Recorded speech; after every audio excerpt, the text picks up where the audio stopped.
you, Madam Chairman. And Madam Secretary, thank you for your time today. Um, I want to thank you also. You just made some kind comments and supportive comments of the Kids Online Safety Act that I've worked on with Senator Blumenthal. So we thank you for that. I have another tech area I want to go to. The administration and the EU announced that they had reached a deal on the Transatlantic Data Privacy Framework. Pardon me. And the information put out by the White House on this said that there were further pieces of the framework that were going to need to be adopted by both sides, and more information was going to be forthcoming.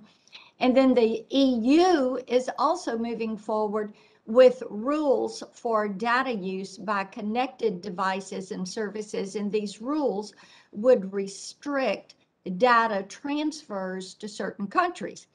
So I'd like to hear from you. When do you expect the Transatlantic Data Privacy Framework to go into effect, and when are we going to get the details for this? When are businesses going to know what those details are, and what guidelines and guidance is available for companies who want to engage in cross-border data transactions now before the framework goes into place? Okay, thank you, Senator, for your excellent question. So I will say first, we sat at the table for a year in order to reach this historic agreement, and I was very involved in that negotiation and very excited to announce that we came to terms with the EU. And I know this is very important to Chair Cantwell. I mean, the truth of it is we share the same privacy values as the EU, and we ought to be able to have come to an agreement.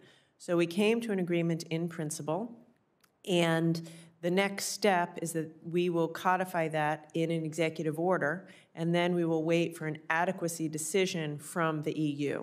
And we are working furiously on that. I think it'll be, very soon before you see the executive order, and then, as I say, we'll have to wait for the European Court to give us an adequacy decision. In terms of what companies can expect now, there really isn't any more information that we can put out now, other than to say that for companies, many of whom I've heard from, especially small companies, they are breathing a sigh of relief to know that we will have a framework which will be, a measure of certainty for all of these companies. So the next step is an EO, which I expect will be forthcoming very soon. Okay, thank you for that. Let me move on to the Mobile Now Act and that implementation.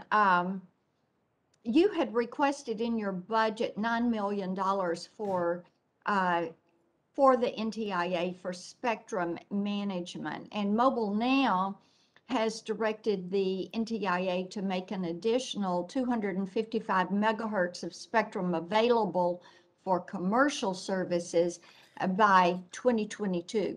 So do you think you're going to be able to meet that mandate, and how are you moving forward with that plan to incentivize federal agencies to relinquish or share spectrum with commercial entities?